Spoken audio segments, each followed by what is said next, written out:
उन्होंने कहा कि उस श्लोक में कहा गया, उस श्लोक में कहा कि ये पूर्ण शरीर को यदि ऐसा नहीं कर सके, कोई जरूरी नहीं कि हर एक आदमी कर सके, क्योंकि ये तो एक थ्योरी है। अभ्यास तो हो सकता है, तो 2 महीने में भी हो सकता है, नहीं हो सकता 200 साल में भी नहीं हो सकता। कभी ऐसा क्षण आए कि कोई ऐसा गुरु पूर्णिमा आए या कोई जन्म दिवस आए और किसी सन्यासी को बुलाए और 2 दिन साथ में रखें और उनके द्वारा बताएं आपको कि एक स्थान से दूसरे स्थान पर इस प्रकार से जाया जा सकता है, अनुभव किया जा सकता है, पहचाना जा सकता है, लाया जा सकता है। शिवलिंग को शिवलिंग उठा करके ले आए वाराणसी से, लोग देखते ही रह जाए, हो सकता है। वो तो वहां पुजारी तपस्या सोचा शिवलिंग तो यहाँ था, ओंकारेश्वर का कहां गया शिवलिंग? वो शिवलिंग तो गुरु पूर्णिमा बैठा है, भगवान जहां गुरु जी बैठे हैं, शिष्य बैठे हैं, वहां पड़ा शिवलिंग, पूजन कर रहे हैं, वापिस जाके रख देंगे, क्योंकि उसको ही सूक्ष्म रूप में ले लिया। जहां प्रत्येक पिंड सूक्ष्म रूप में हो सकता है, जहां मनुष्य शरीर हो सकता है, तो कोई भी पदार्थ हो सकता है, क्योंकि प्रत्येक पदार्थ, चाहे पहाड़ हो, चाहे पत्थर हो, चाहे पानी हो, 5 तत्व तो है ही। पदार्थ मतलब 5 तत्व, उन 5 तत्वों से दोनों तत्वों को निकालना है। दोनों तत्वों को निकालने की एक क्रिया तो यह है जो शरीर को आरूढ़ करे। ऐसा कई बार सुना होगा कि विंध्याचल का जो मंदिर है, उस वाराणसी से इलाहाबाद के बीच में, वो अपने आप में तिरछा है। आज तक वैज्ञानिक और लोग समझ नहीं पाए कि मंदिर ही अपने आप में तिरछा कैसे। एक तरफ नींव 11 फीट है, एक तरफ नींव 1 फीट ही नहीं है, पूरा जमीन एक तरफ से धंसा हुआ है। विंध्याचल के मंदिर को देखा तो अपने आप में एक अजीब सी बनी हुई है, जो मूल उसकी आकृति है, मूल उसका मंदिर है। कहते हैं किसी ऋषि ने अपने योग बल से कहीं से पूरा मंदिर का मंदिर उठा करके और वहां लाए और उनका हाथ डगमगाया तो मंदिर तिरछा ही खड़ा हो गया। और वास्तव में मंदिर तिरछा है। अगर आप देखेंगे तो आपको एहसास होगा कि या तो चारों नींवें बराबर, या मंदिर समतल हो, या ऊंचाई ठीक हो। वहां तो मंदिर इस ढंग से बना हुआ ऐसा ही नहीं। ये तो नींव खोदे तो 11 फीट नींव, ये तो नींव खोदे 1 फीट नींव, उठा हुआ बिल्कुल, जैसे कोई कार का टायर ऊंचा उठ गया। तो किसी ऋषि ने अवश्य किसी कारण से उस विंध्याचल को, मंदिर को कहीं से उठा करके वहां अपने पूजन के लिए, जब वृद्ध हो गए नहीं जा सके किसी देवता मंदिर में, तो उस मंदिर को उठा करके अपने घर के पास लाकर रख दिया। ये आज के युग में भी संभव है, क्योंकि ऐसा ईश्वर ने चाहा। तो कभी आपको इस बात का दिखाएंगे कि ऐसा हो सकता है, जीवन के क्रम है। उस योग सूत्र में दूसरी बात यह कही गई कि यदि व्यक्ति इस प्रकार से योग के माध्यम से, योग का मतलब है आपका और उन पदार्थों के विलीनीकरण का योग, विच्छेद को भी योग कहते हैं, जुड़ने की क्रिया को भी योग कहते हैं, अलग होने की क्रिया को योग कहते हैं। योग का मतलब है जहां भी 2 चीजें टकराती है वो योग है, चाहे अलग होने के लिए, चाहे जुड़ने के लिए, चाहे प्रहार होने के लिए, चाहे बचाव कार्य के लिए। योग का तात्पर्य यह नहीं है कि हम आसन किए, स्वस्तिकासन और वो भस्त्रिका कर दी, प्राणायाम कर दिया और बस योग पूरा हो गया, जा बच्चे सब कुछ अपने घर में जा, ऐसा कुछ नहीं है। चाहे मयूरासन हो, चाहे मत्स्यासन हो, चाहे मुक्तासन हो, कोई हो, कोई जरूर नहीं है आसन से ही सब कुछ हो जाएगा। आसन तो केवल शरीर को साधने की क्रिया है कि शरीर आपका बैलेंस रहे, और एक टेक्निक है, ट्रिक है। यदि आप थोड़ा अभ्यास कर लेंगे तो आप मत्स्यासन, मुद्रासन, कुछ भी स्वस्तिकासन लगा सकते हैं। बहुत एक अभ्यास की बात है, मगर अपने शरीर को हल्का बनाने की क्रिया उस ग्रंथों में है ही नहीं। वो वहीं तक उनकी थ्योरी है, वहीं तक अटके रह जाते हैं और उसी को योग पूरा समझ लेते हैं। ये योग की पहली क्लास है ये, उसके बाद 15 क्लासें और हैं, तब जाके योग पूरा होगा। इसलिए उस योग सूत्र में वशिष्ठ ने कहा कि जो कुछ मैंने योग वशिष्ठ में लिखा है वो अपने आप में अपूर्ण है, वो मेरा ग्रंथ अपूर्ण है, कोई ऋषि इसको पढ़े नहीं। अंत में लिखा है, अंतिम श्लोक में, कोई ऋषि नहीं पढ़े, क्योंकि पढ़ करके मेरे प्रति धारणा बहुत न्यून हो जाएगी कि इतना बड़ा ऋषि इतनी घटिया बातें क्या लिखी। इसलिए मुझे वापिस संन्यास लेकर के इस योग सूत्र की रचना करनी पड़ी। और उस योग सूत्र में यह बताया कि हम उस आलोड़न को यदि प्राप्त नहीं हो सके तो विशेष क्रियाओं के माध्यम से, विशेष क्रिया का मतलब है उन्होंने उस श्लोक में किया, राजराजेश्वरी तुम पूर्वताम पर्वताम वदः स योग इवते मुच्यम पृथिव्यो नात्र संशय। राजराजेश्वरी साधना करने से जीवन अपने आप में पूर्ण शरीर हल्का होता ही है, तो उन सारे तत्वों से मुक्त हो जाता है जिन तत्वों को आप मुक्त करना चाहें। केवल पृथ्वी तत्व रखना चाहें, उन चारों तत्वों को निकालना चाहें तो भी रह सकता है। आप इतने भारी हो जाएं कोई आपको उठा ही नहीं सके। केवल दूसरा तत्व रखना चाहे तो जैसे हनुमान लंका पे जाने के लिए उस छलांग लगाई तो मार्ग में सुरसा मिली, राक्षसी भयंकर लंबी चौड़ी। ज्यों ज्यों सुरसा बदन बढ़ावा, ज्यों ज्यों सुरसा बदन बढ़ाते गए हनुमान जी भी अपना बदन बढ़ाते गए। वह एकदम से 10 फुट की बनी, वो 12 फुट की बने, वो 18 फुट की बनी, वो 24 फुट की बने, वो 50 फुट की बनी, वो 70 फुट की बने। और ज्यों ही वो 80 फुट की बनी और मां बिल्कुल एक लघु रूप धारण करके उनके मुंह से उठ के बाहर निकल गई। ऐसा वाल्मीकि रामायण में भी है और ऐसा तुलसी के रामायण में भी है। ना तुलसी झूठ बोल सकते थे, ना उनको कोई जरूरत थी, यद्यपि तुलसी ने इस चीज को देखा नहीं। जो कुछ पढ़ा वो लिखा, जो कुछ समझा वो लिखा। वे तो आज से 400 साल पहले पैदा हुए थे, अकबर के टाइम में। मगर वाल्मीकि उस युग के साक्षीभूत थे। उन्होंने अपने हाथ से राम को देखा है, अपने आश्रम में सीता को ठहराया है जब राम ने उसको घर से हटा दिया था। उनके घर में लव कुश पैदा हुए, वे उस युग के साक्षी थे। उन्होंने कहा कि इस तरीके से हनुमान अपने आप में पूर्ण तांत्रिक स्वरूप में अपने शरीर को उन तत्वों के मेल से, उन योगों के मेल से जैसा भी चाहा शरीर को बना दिया।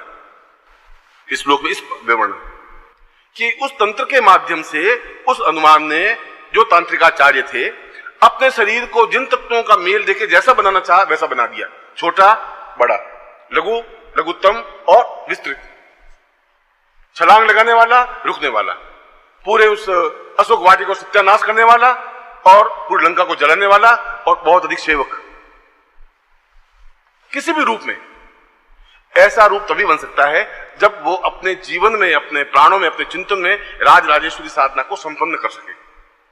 राज राजेश्वरी का मतलब है ये संपूर्ण विस्तृत ब्रह्मांड। राज का मतलब कोई ये राज्य नहीं, राजस्थान या भारतवर्ष नहीं, संपूर्ण ब्रह्मांड को राज्य कहते हैं। जहां राज है, जहां रहस्य है, वह राज। राज का मतलब एक रहस्यमय चीज। इस ब्रह्मांड में क्या है, क्या और लोक है कि नहीं, इंद्र लोक है कि नहीं, वरुण लोक है कि नहीं, कैलाश कहते हैं, कैलाश पर्वत या कैलाश स्थान है कि नहीं, वहां मां पार्वती बैठी है कि नहीं, ये सब राज है। इसलिए पूरे ब्रह्मांड को राज कहा गया।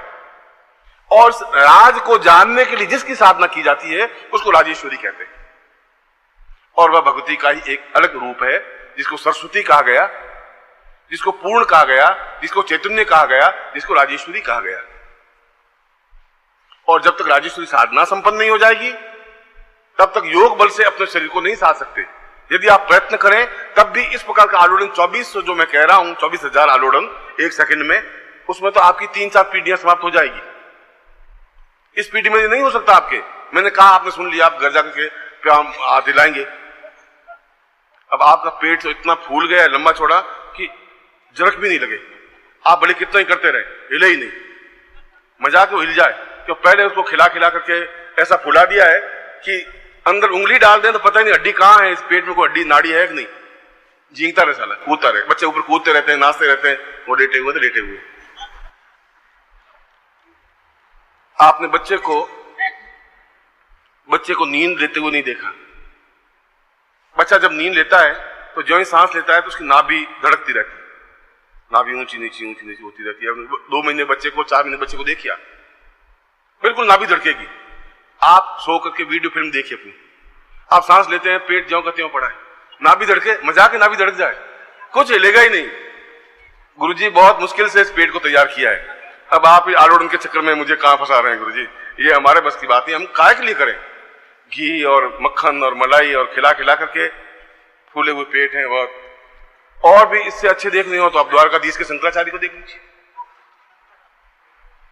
देखा नहीं होगा आपने। बहुत महान अद्वितीय विभूति है। मेरी पत्नी मेरे पीछे पड़ी इलाहाबाद कुंभ में, इलाहाबादी कुंभ था। उन्होंने कहा कि आप बिल्कुल नास्तिक हैं और आप किसी को मानते नहीं है, शंकराचार्य जी के दर्शन करें। मैं कहा अपन जाए, अपने के दर्शन तो वो करेंगे, हम उनके अब दर्शन क्या करें, बहुत हो गया दर्शन। कह नहीं आप चलो। उनको लेके गया जहां वहीं थे वाराणसी, इलाहाबाद में, जहां हमारा शिविर लगा, सिद्धाश्रम साधक परिवार, उससे 4-6 टेंट आगे द्वारकाधीश का शंकराचार्य जी का था। मैं निर्मोही को साथ लिया, 2-3 श्रीवास्तव को साथ लिया, पत्नी को भी साथ लिया, 4 सिंह को साथ लिया। मैंने चलो तुम्हें दिखा देते हमारे धर्म के रक्षक, प्रतिपालक, महान योगीश्वर शंकराचार्य जी को दिखा देते। ले गए सर, ये भी साथ में चले। अब वो वहां शंकराचार्य जी पड़े हुए, बिल्कुल जैसे कोई लठ पड़ा हो, मोटा सा अजगर। अजगर नहीं देखा आपने? मैंने तो देखा, पड़े हुए बिल्कुल चित, अपनी इच्छा से टांग भी नहीं हिला, इतने भारी पर 400 किलो। अब 4 थे शिष्य उनके पांग, वो लेटे हुए हैं। और पड़े पड़े ही मतलब तो इच्छा होती खा लेते हैं उस वक्त। मैं माजी में देख लीजिए आप, ये शंकराचार्य, ये दिल्ली में अगर कोई मानो धर्म की जरूरत होगी खड़े होंगे बीच में, ये रक्षा करेंगे हमारी, क्योंकि हमने शंकराचार्य बनाया इसलिए हमारे धर्म की रक्षा करे। माजी उठेंगे कैसे? 8-10 से खड़े होंगे तो उठेंगे, अपनी तक से उठ नहीं सकते। बड़ी मुश्किल से मैंने कहा चर्बी अंदर मक्खन वक्खन लगाया है। मैंने थोड़ा जोर से बोला पत्नी को समझाने के लिए, शिष्य मुझे पकड़े, उनके शिष्य, आप कौन है? उनका दर्शन करने के लिए आए। कितनी महान विभूति, अद्वितीय है। उनका आपको क्या मतलब? मुझे मतलब नहीं है, हमारे शंकराचार्य जी हैं द्वारकाधीश के, हम देख रहे हैं। वे क्या उस पेट को कहां से हिलाएंगे? आपको हिलाओ, वो खुद भी नहीं हिल पाते, पेट को कहां से हिलाएंगे? मैं उनको, उनके स्थान को, उनके आसन को प्रणाम करता हूं, क्योंकि शंकराचार्य का आसन है, इसलिए मैं उनके प्रति भक्ति भाव से प्रणम्य हूं, क्योंकि शंकराचार्य का स्थान है। मगर उनका व्यक्तित्व के लिए मैं प्रणिपात नहीं, वो संभव नहीं मुझसे। इसलिए संभव नहीं है कि वो, जब हम अपना शरीर की रक्षा ही हमारी अपनी खुद की नहीं कर सकते, हमारी क्या रक्षा करेंगे? कैसे धर्म की रक्षा करेंगे? उनको जाना चाहिए गोलियां चले तो पहले खड़ा होना चाहिए कि हम गोली खाएंगे सनातन धर्म के लिए, कोई खड़े तो हो। खैर ये तो एक इतर प्रसंग हुआ। मैं तो आपको, इसलिए आपका पेट इतना कोई बहुत महान नहीं है जितना आप समझ रहे हैं। यदि महान बनना है तो द्वारकाधीश के दर्शन करिए, तो आपको एहसास होगा इतना छोटी सी पिद्दी जैसा पेट मेरा, साला कुछ नहीं है। वहां तो उस पेट में गायें भैंसें उठ के चली जाए वापिस आ जाए पता ही नहीं पड़े। देखिए, कभी देखिए, अभी कभी कुंभ में होगा, कभी कोई कहीं कुंभ होगा ही, अभी उज्जैन का कुंभ हुआ था। मैं उनके कोई आलोचना नहीं कर रहा हूं, मैं तो वहां भी उनके सामने खड़ा है। मैं शिष्यों को कह रहा था, मैं कहा ये क्या करेंगे, ये पड़े हुए हैं, खुद तो उठ नहीं सकते, आप लोग 8-10 मिलकर के उठाओ तो उठ जाए। तो शिष्यों ने मुझे बहुत धमकाना शुरू किया कि तुम नास्तिक हो। मैं कहा नास्तिक हूं या आस्तिक हूं? मुझे तो, मैं तो आस्तिक हूं, शरीर है, इनके शरीर को देख रहा हूं। अब आपको जो धक्के मार के निकालना, हम निकल जाएंगे, उसमें कोई लंबी छोटी बात नहीं, ये तो आप कर सकते हैं, मगर मेरे प्रश्न का उत्तर नहीं दे सकते तुम। फिर वो सब लाए 20 से मिलकर के, फिर संगठन ने कहलवाया कि आप अपने प्रवचन में मेरी बातें मत किया करिए। मैं आपकी बातें नहीं, आपकी तारीफ कर रहे हैं, गुणगान कर रहे हैं, सब लोगों को मालूम पड़े। मैं कहा कि आप कर रहे थोड़ी कर रहा हूं। मैं कह रहा आप कितने भगवान गणपति हमारे थे, आज भी हम सबसे पहले प्रणाम करते हैं, आपको भी सबसे पहले प्रणाम करते हैं। हमने गलत क्या किया? वक्रतुंड महाकाय सूर्यकोटि समप्रभ, महाकाय, आप भी महाकाय हैं। तो वो साहब बहुत दुखी हुए मुझसे, इनका ये आदमी बेकार है, इनका मैं बेकार हूं। जिसके पास कार नहीं है वो बेकार। कार, अब सब बेकार है, उसमें कौन सी लंबी छोटी बात हो गई? मैंने कहा ये कार, मेरे नाम से एक भी कार नहीं है, कोई लड़के के नाम से, कोई पत्नी के, मेरे नाम से कार है ही नहीं, मैं बेकार हुई, इसमें कोई दो राय नहीं। बस कुछ जरूरत होती है बेचारा कार ले आता है, बैठ के चले जाते। इसलिए आप सबसे पहले तो योग के माध्यम से शरीर को संतुलित करने की कोशिश करें। मगर मैं प्रश्न वहां कर रहा था कि राज राजेश्वरी के माध्यम से, उस साधना के माध्यम से भी, बिना इस चक्र को जागरण किए भी, हम उस साधना के माध्यम से भी उस शरीर को लघुत्तम आकार दे सकते हैं। जैसे हनुमान ने दिया, भीम का शरीर, हनुमान का बहुत तेजस्वी बलिष्ठ शरीर, जहां पूरे उस पहाड़ को उठा के लाने वाला व्यक्तित्व अपने आप में बहुत मच्छर से भी छोटे आकार का बन सकता है। और मच्छर से भी छोटे आकार का बन सकता है तो फिर ब्रह्मांड में कहीं पर भी जा सकता है, और फिर उसी शरीर को पूरा विस्तार आकार देकर के उतर सकता है। ये अपने आप में कोई अद्वितीय घटना नहीं है, ये अद्वितीय सत्य भी नहीं है, योग सूत्र की एक व्याख्या है। और यदि जीवन में, मैंने इस शिविर में महाकाली साधना के बारे में आपको समझाया, महालक्ष्मी साधना के बारे में समझाया, ये प्रसंग रह गया था कि महासरस्वती की साधना कैसे संपन्न की जाए। और महासरस्वती का मतलब ये पढ़ाई लिखाई को महासरस्वती नहीं कहते, आप एमए पास करें उसको महासरस्वती नहीं कहते। महासरस्वती का मतलब है कि पूरे शरीर की रचना को समझना और उसको अपने अनुकूल जैसा भी चाहे बना देने की क्रिया को सरस्वती कहते हैं। जहां अपने आप में पूर्णता प्राप्त हो, शारीरिक रूप से, मानसिक रूप से, प्राण तत्व के माध्यम से। हमने सरस्वती को यह समझ लिया कि वो वीणा वादन कर रही है और बैठी बैठी मैं परीक्षा में पास कर देगी, वो सरस्वती है ही नहीं, वो तो वाग देवी है। वाग देवी और सरस्वती में डिफरेंस है। सरस्वती जो पूरे शरीर को जिस आकार में भी चाहे उस साधना को सरस्वती कहते हैं, जिस रूप में चाहे उस रूप में शरीर को आकर देने को सरस्वती कहते हैं।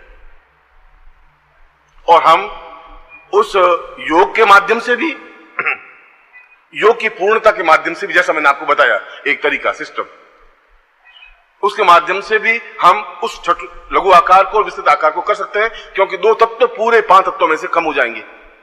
तो पीछे जो अग्नि बचेगी, आकाश बचेगा और वायु बचेगा, वह तो अपने आप में बहुत छोटी चीज है। आकृति तो केवल पत्थर पहाड़ है, ये भूमि है या पानी है।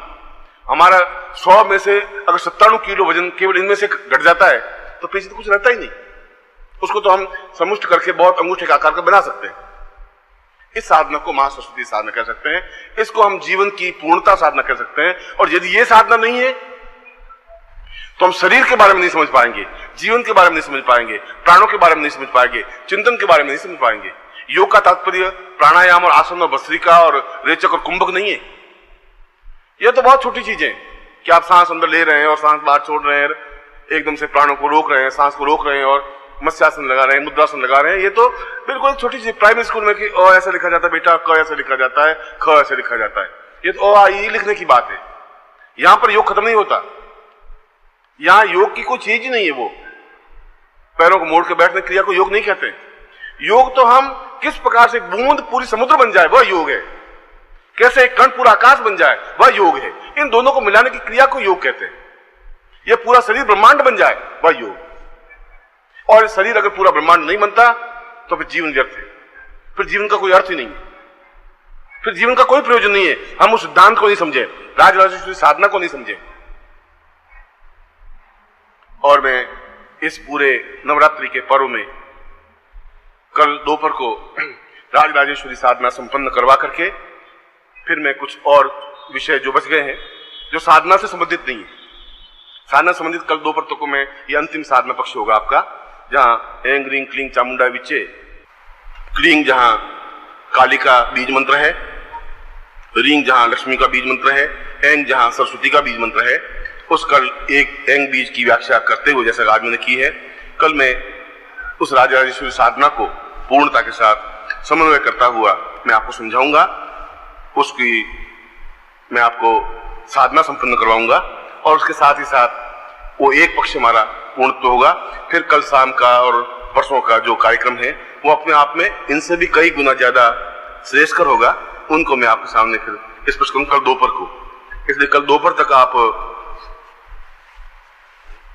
ज्ञान के उस चिंतन को समझने की क्रिया करें और पूरे नवरात्रि का निचोड़ मेरे इस श्रृंखला का जो प्रवचन की श्रृंखला है, इसका पूरा निचोड़ कल की साधना है। इसलिए मैंने अंत में इस बात को दी। गुरुत्व साधना के बाद ही इस प्रयोग को लिया जा सकता है। जब गुरुत्व स्थापन नहीं होगा तो आप संकुचन नहीं कर सकते, अब शरीर को साध नहीं सकते, संभव नहीं है। क्योंकि अब आपको साधने की जरूरत नहीं है। जब आप हैं ही नहीं, जब आपका अस्तित्व नहीं, तो आप क्या साधेंगे? जब आपने समर्पण ही कर दिया, अपने शरीर के अंदर गुरुत्व को स्थापन ही कर दिया, तो फिर आप तो रहे ही नहीं। आपका शरीर ही गुरुमय बन गया। वही आपके शरीर को पूरा चक्रवत जागरण करे, वही उसको प्रयोग करे। उसी प्रकार का प्रयोग मैं कल दोपहर को आपको करवाऊंगा। मैं एक बार पुनः आपको हृदय से आशीर्वाद। It is not necessary that by understanding this verse a person shall become accomplished in the practice, because this is merely the theoretical part. It is also essential to practice it regularly. One may become perfect in it in just 2 months or may not be able to do so even in 200 years. It all depends upon how much a person is dedicated. I hope there comes an auspicious time when I could reveal the amazing result of this practice to you, when I could call an ascetic disciple and through him show you how one can travel from one place to another through air. A person can fly in the air, can reach Varanasi and bring back the shivling established there, leaving the people wondering where it disappeared.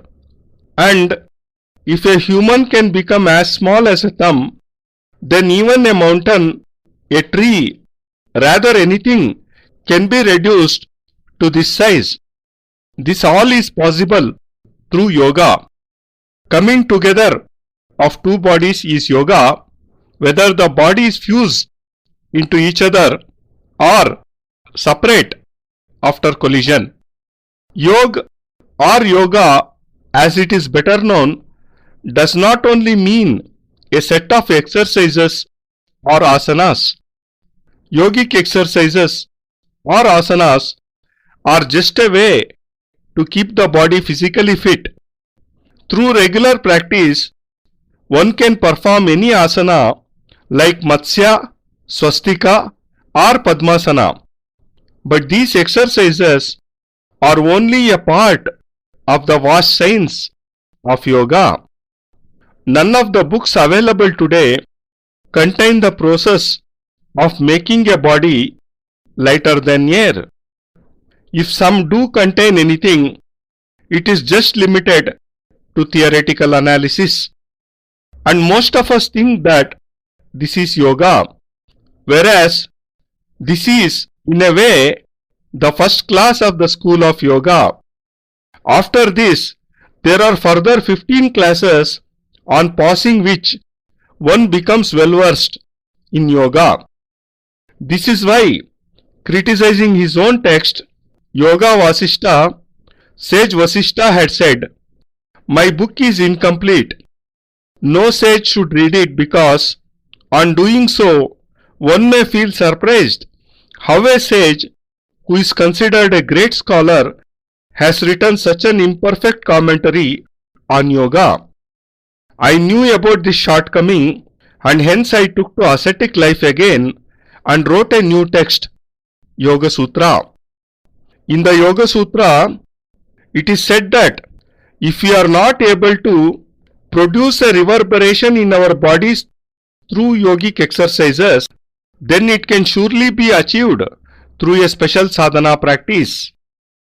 राजराजेश्वरित्वं पूर्वतां पर्वतां वदः स योग इवते मुच्यं पृथिव्यो नात्र संशय. That is, through Rajarajeshwari sadhana, the body can surely be made light. You can liberate your body of any element you wish.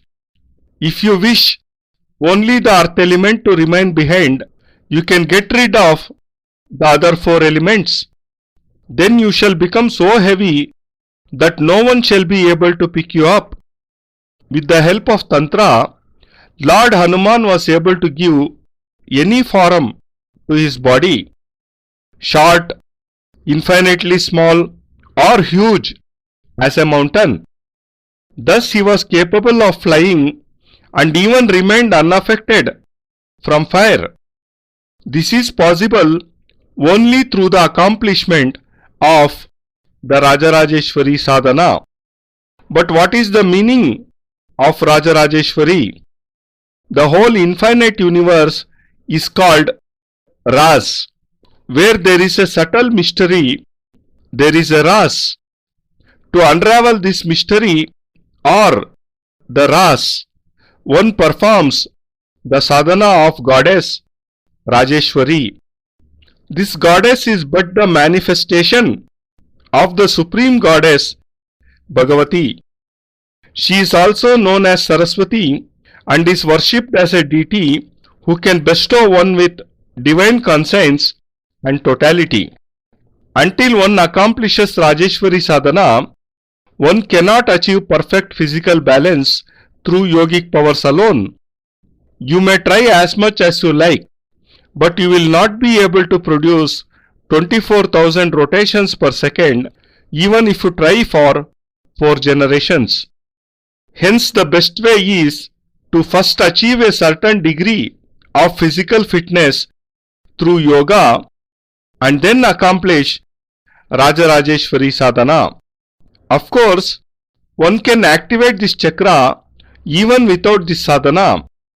On doing so, one can transform one's body to any size, as Hanuman once did. Hanuman could make his body large as a mountain and could also reduce it to the size of a mosquito. That is why he was able to travel to any place in the universe. This is nothing extraordinary. According to Yoga Sutra, we can achieve such a capability through yoga as well as through sadhana. When the earth and water elements are removed from the body, only the fire, air and ether are left. These 3 elements are very light.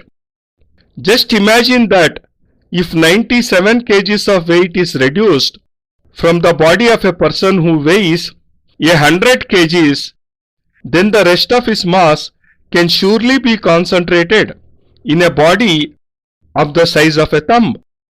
And this sadhana through which this can be achieved is Mahasaraswati sadhana or Rajarajeshwari sadhana. Mahasaraswati means understanding one's body, controlling it and harmonizing it according to one's needs. We generally think that Saraswati is a goddess sitting on a swan playing a veena who shall help us pass an examination.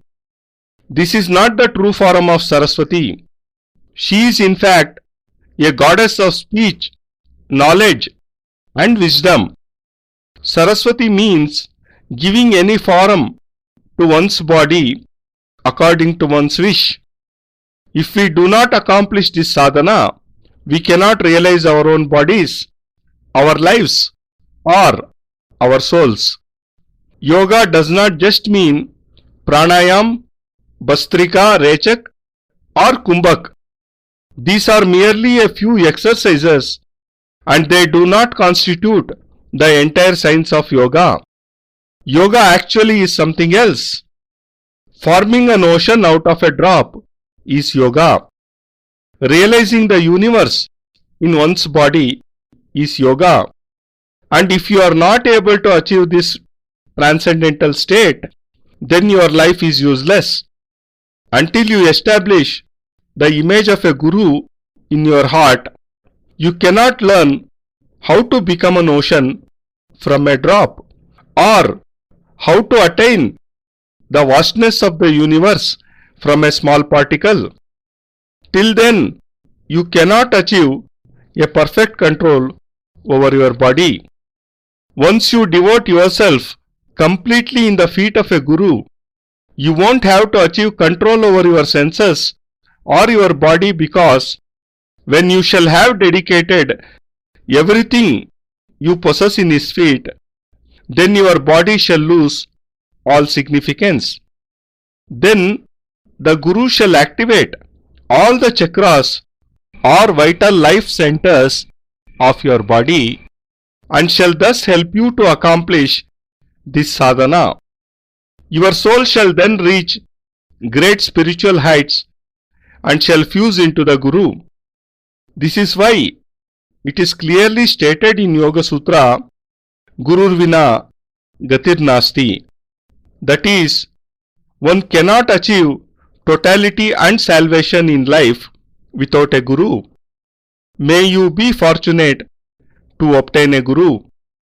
I bless you from the bottom of my heart.